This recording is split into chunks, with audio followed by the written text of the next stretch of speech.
Liz Ching has been with the Department of Labor since 2000, Well, 19, yeah. 2019. Yeah, I did a couple of.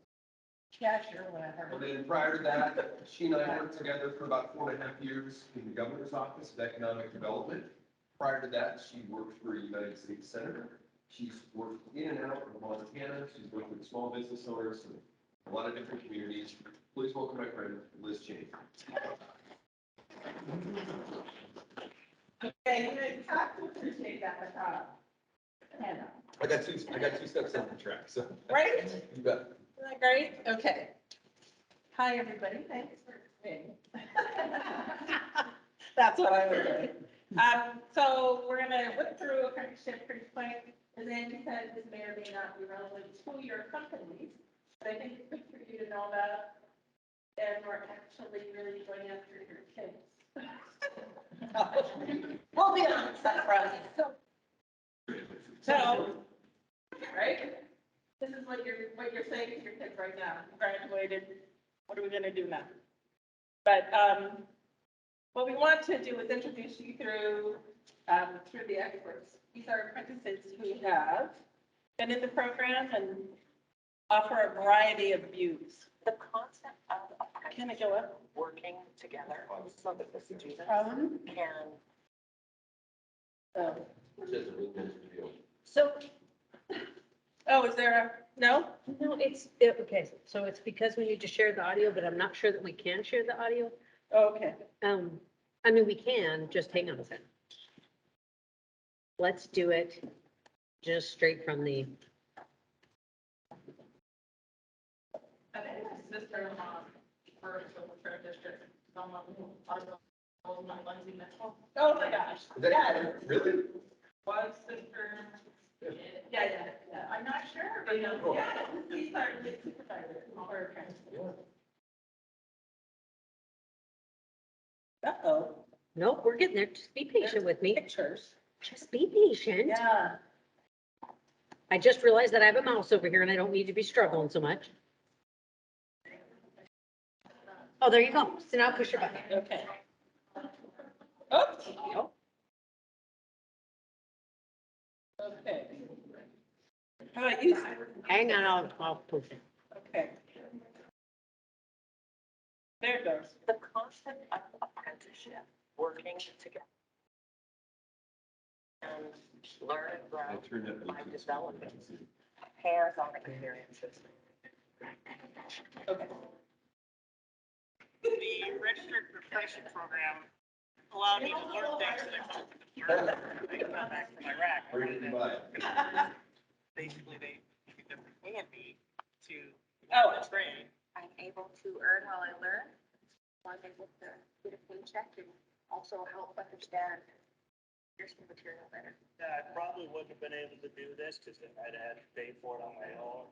Starting a family, I thought it was a good thing to do. I do the hands-on work and then at home I do schoolwork for it. The clinic hours just build on like what you learn in the lecture portion of the class and the hands-on learning. So the clinical really helps solidify that in my head. I'm excited to be able to meet national standards and attain national certifications and really serve our community much better in fire and EMS. I think it is very valuable to have an employer that takes the time, sees a person, is willing to learn and is apt to do so and make that investment for time to keep that employee long term.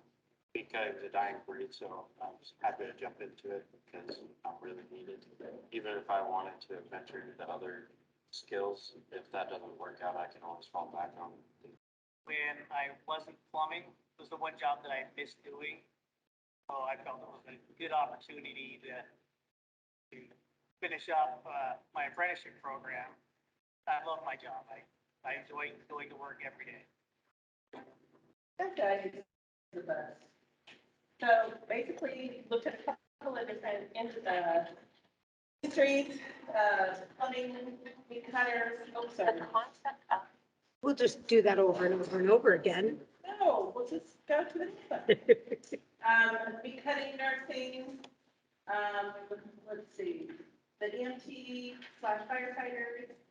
Those are all examples of apprenticeships that we have currently in the state, these are not all the apprenticeships, but, so I just want to talk to you about the components of registered apprenticeship. You have to have a business involved. You have to have an employer. That employer, we have job seekers who are looking to become an apprentice, but we have to have an employer involved to hire you. Okay? The second thing is structured on-the-job training. So all businesses basically have a way of training their employees, and what registered apprenticeship is really a structured program that involves both on-the-job training to get them from a new untrained worker to a level of an experienced worker that can also become a mentor. So those are basically the overall goals of apprenticeship, is to take an unskilled worker to a skilled worker. Okay? And we do that with two different ways. We do on-the-job training and we do coursework. So those two types of training that marry become a way of making sure that that employee is trained by somebody who knows what they're doing. But that employee, that person who's the mentor, may miss something, right? They may not have really agreed or they just glossed over a certain part of the training. Well, the coursework fills in. It's theoretical, but it fills in to make sure that you get a complete training package for your employee. The fourth one, and we get those, our related instruction generally through the university system or colleges, but we also get them from industry. So for example, for electricians, we have the independent electrical contractors, they're called IEC in Montana, and they provide both online and in-class training. Rewards for skill gain, so they have to see wage progression. We tell employers that if they really want to bring an apprentice on, they have to show some transparency in how they offer up their wages, which means that they start in at an entry-level wage, unskilled, and for the progress and competency that they show, they see wage increases. And then the fifth is a national occupational credential. So in the licensed trades, they get a journeyman's card. They test after they complete their apprenticeship. They will take a license exam, and then they will, if they pass, then they're considered a licensed journeyman, and they have some of the benefits that go with that license. And we can talk about those specifically after if you'd like to. But this is the wheel of apprenticeship. So Liz, get what's equal to a college education, do they also get $50,000 of student loans?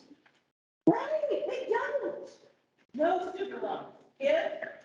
We'll say this, and I'm going to be like a child. I'm going to qualify my answer by saying there are a number of employers who will pay for that training. Because they have an unskilled worker, they don't have to look for that person, they don't have to do any of their recruitment, they don't have those costs, but they will have training costs if that's how they structure their apprenticeship. So generally, no. This is a good question because I will tell you that employers these days are really frustrated because they're losing the turnover of those apprentices fairly high. And so they're paying for related instruction. And then, the person doesn't show up for work anymore. And so they're out that cost. So they are actually moving to reimbursement. They don't object to paying for it, but they do object to paying for it and losing their employees. And so what they're doing is they're saying, I want you to have skin in the game. I want you to make sure that you're going to stay in your coursework and you're going to pass it.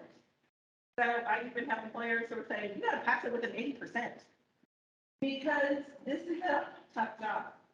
And I want to make sure I'm getting a quality employee for what I'm paying them. So, it all depends, but I just seen an increase in frustration in the short term. Do you know the percentage rate? I'm an electrical company where, we have, well, I don't know, okay, electricians, okay? And we're part of the electrician apprenticeship program, but we've had a couple, we've paid for their apprenticeship, we've paid for all their books. They get their hours in, they just don't want to do the work.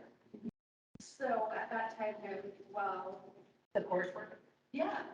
So is there a percentage that you know that people that they'll come in, they'll take their paycheck Right. and all their training, but then they don't do the work, so then we're just like, hey, we paid for all this.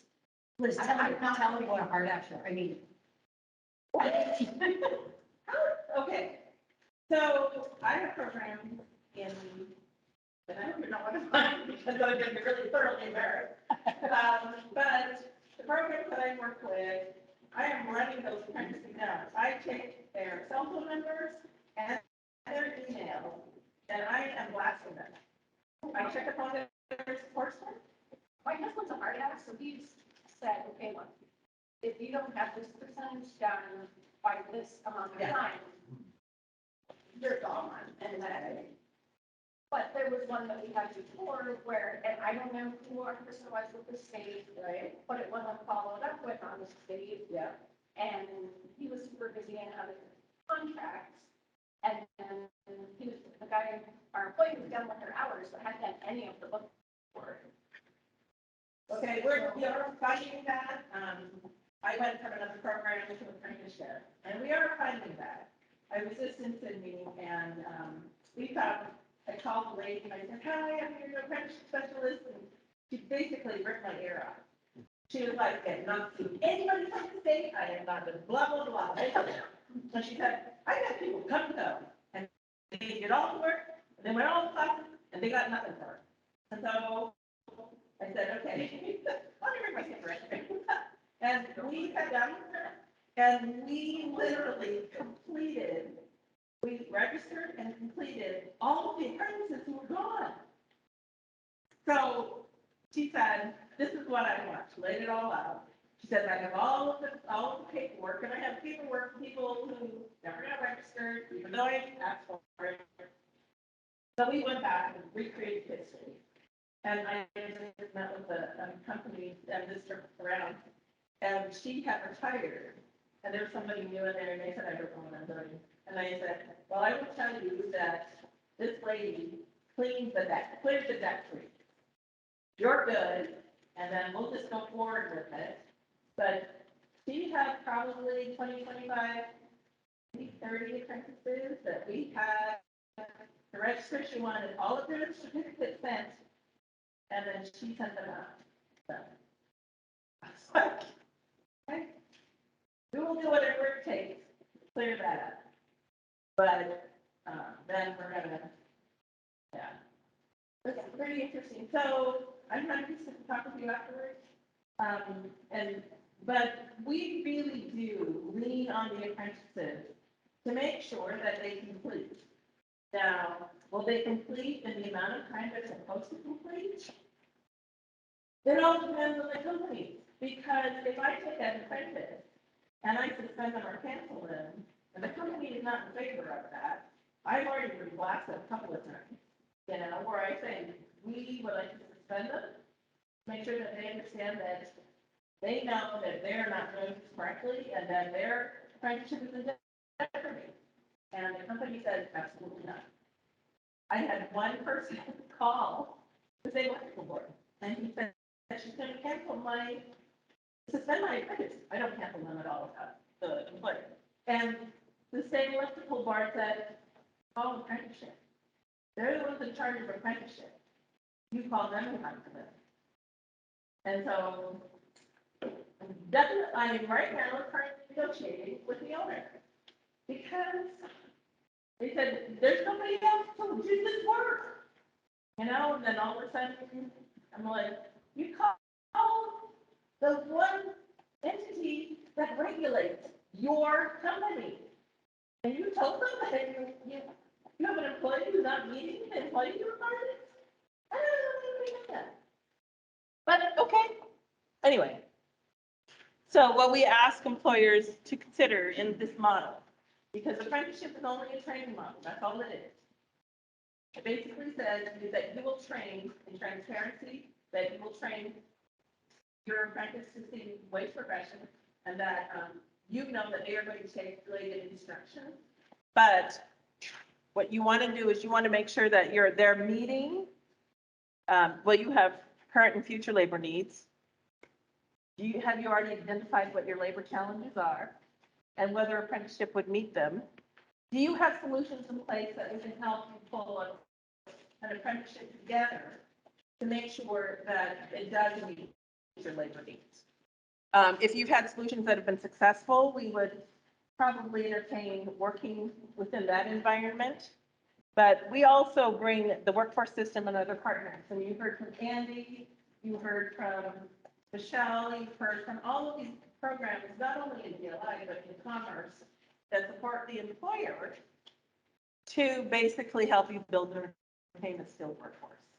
So we are only part of that, but I work both within and without apprenticeship. So if somebody calls me and says, can you come down to Crow or Langmuir, I go. It may not be an apprenticeship, but I do whatever I can to help them come together on, a workforce, come together to a workforce solution. So we do that all over the state. And Glenn and I, my colleague, have Eastern Montana from Malta south to Columbus, and then over east. So this is what we think that apprenticeship brings. Increases the pool of candidates, develops, and helps you maintain your pipeline. The skill, producing employees that specifically fit their needs, that's something that is basically because you guys define the apprenticeship program. In a license case, that is already defined, unfortunately, for those licenses, and they are electrical, plumbing, elevator mechanic, and sprinkler fitters. Those are the 4 licensed trades in Montana. But everybody else, anybody can have an apprenticeship program. They can. And we'll help, even if it's not registered. We'll tell you the benefits of registering it, but we'll help even if it's not. So improving employee retention.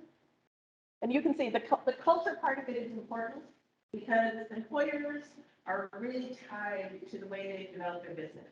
What they want to see is somebody else appreciate what they bring. We will be very honest with you if we think that it's going to be hard for you to maintain that, or if we've seen employees come and go based on that, on things specific to your culture.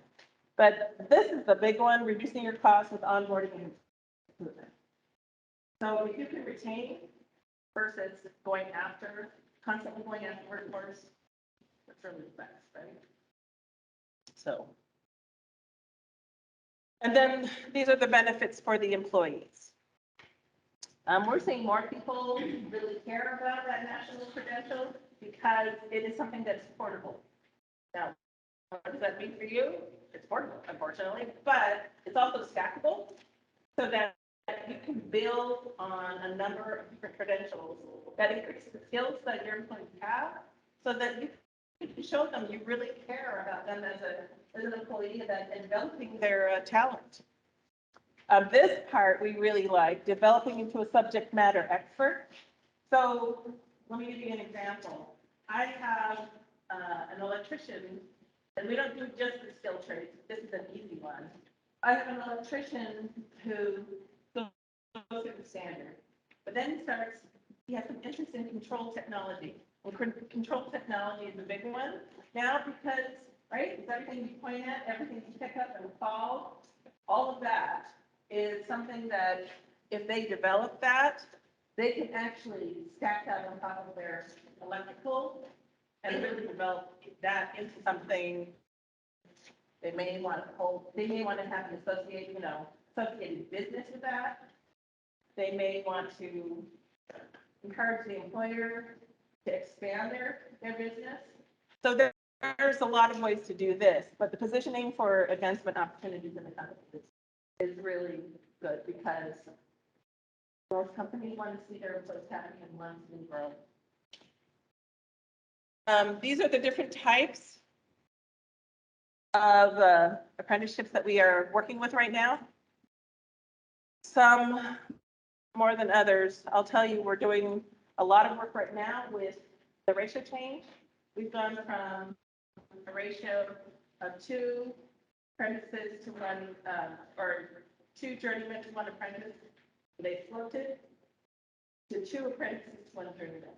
So you can imagine that, and mostly in response to the need right now in building and, expanding and maintaining the infrastructure that we have, but it has resulted in a lot of companies really worried about growing and making sure that they have enough people to compete on that stage that they're in their community or in their region. Apprenticeship is growing.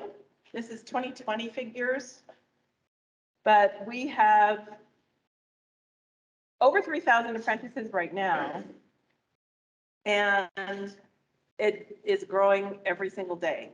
And so just on this trip, while I was on the trip, I've heard from 4 or 5 employers who hope next week we'll be able to register more of their apprentices. The canceled number, I think employers are doing a better job about evaluating whether or not they're going to take somebody into the apprenticeship program. And basically what they're doing is they're holding on to them longer as laborers because they want to see that they really care about it. They can still train during that time. And, the laborers, it's basically on their dime. Although this is where job service and some of the other programs, if they know that they're trying to get into a job that pays better and is able to earn a living and, maintain a family, then I send all of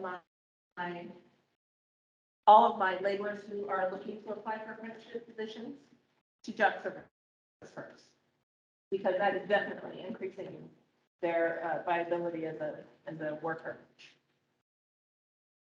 Here is one story.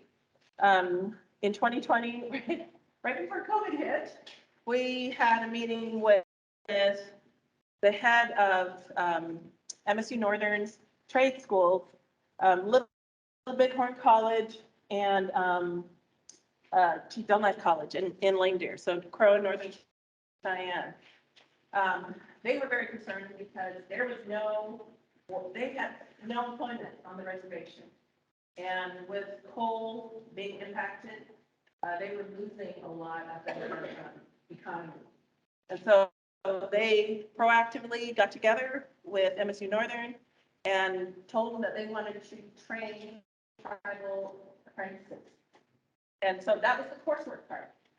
And we are now signing Native apprentices for jobs in both Crow Agency and on the Crow Reservation and in Billings.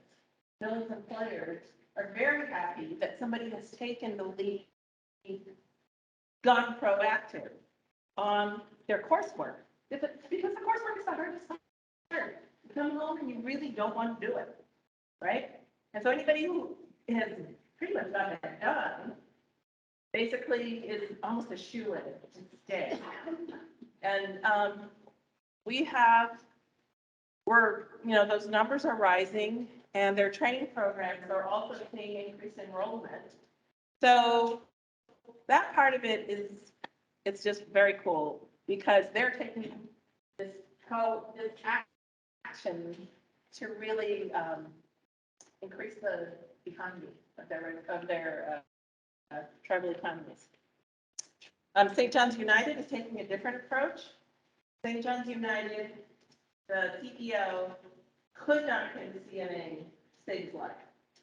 They were leaving, he was hiring them, they were leaving for other positions, he just couldn't get them to stay. So he decided to create a fellowship. He had some endowment money, not a lot, but he had some endowment money, and they paid for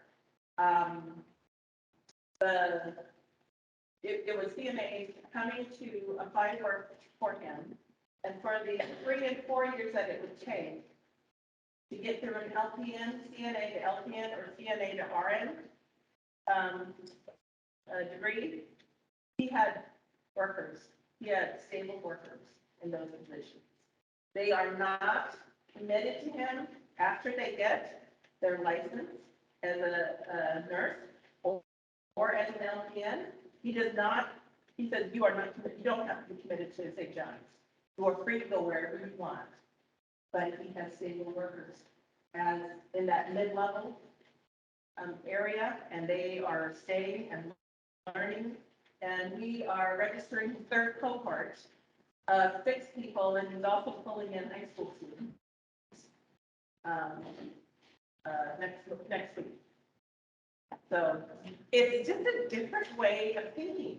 These are very creative people who you're just like, how do I get work for them? And I'm willing to train them from the ground up. Apprenticeship is one way of doing it. So these are just different pathways in healthcare.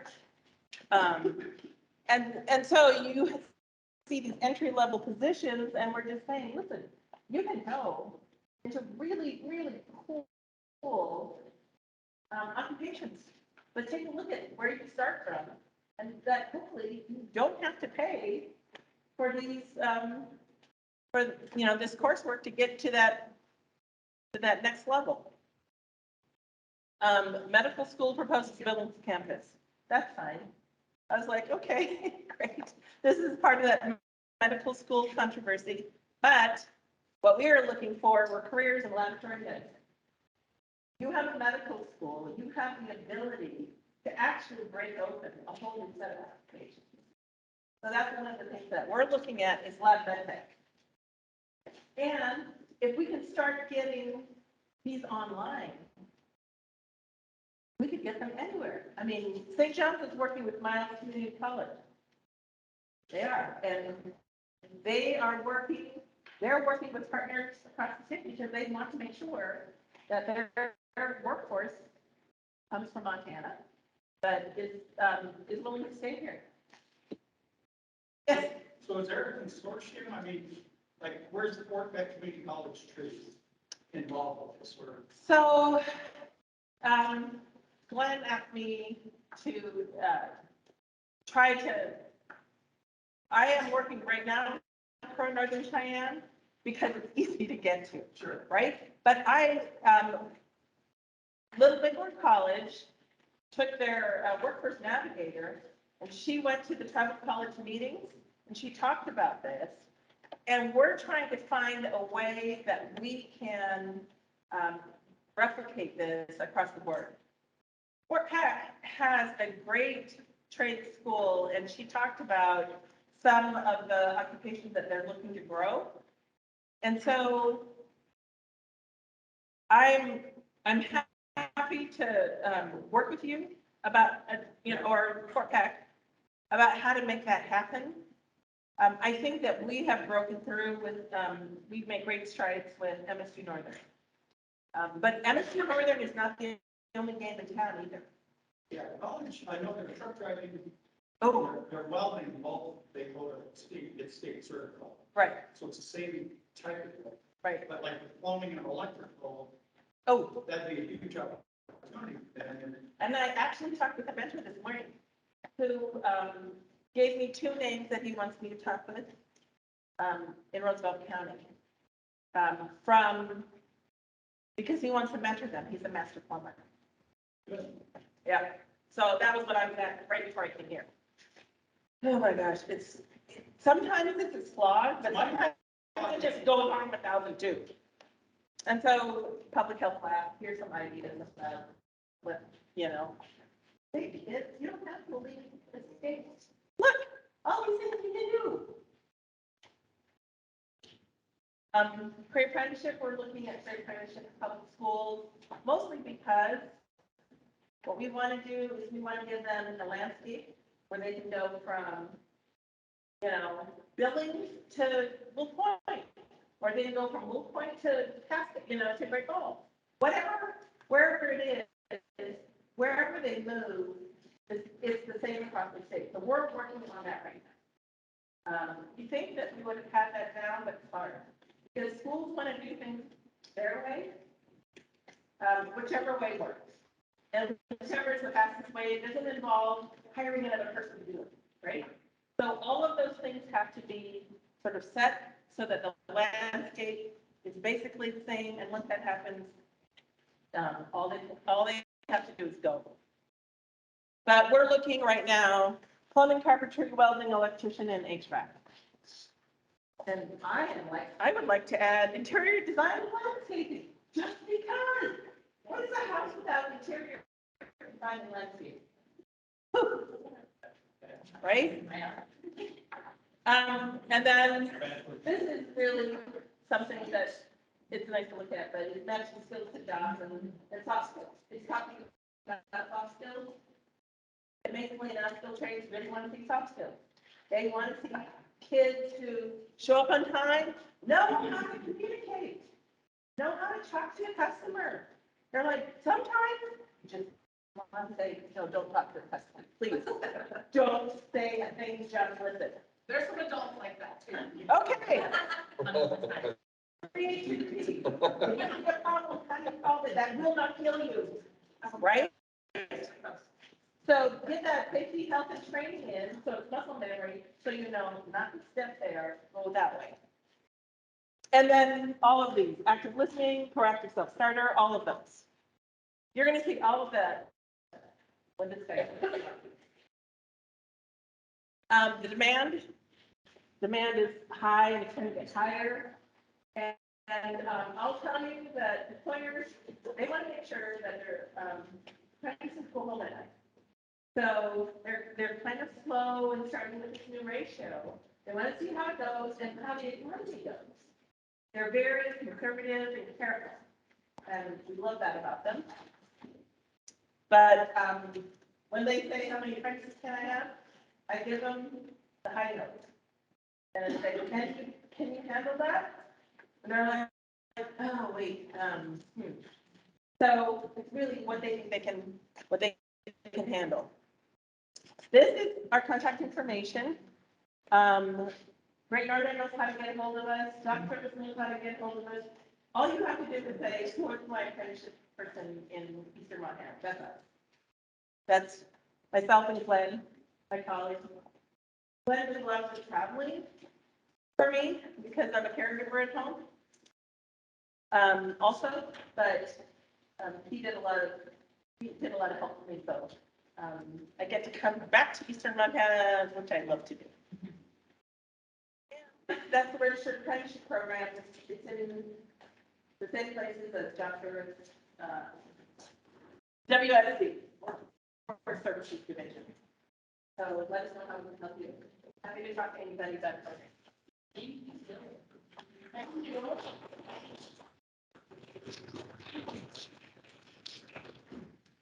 I'd like to mention from a job seeker point of view, when they come into job service and say, I'd love to be an apprentice, how do I get involved?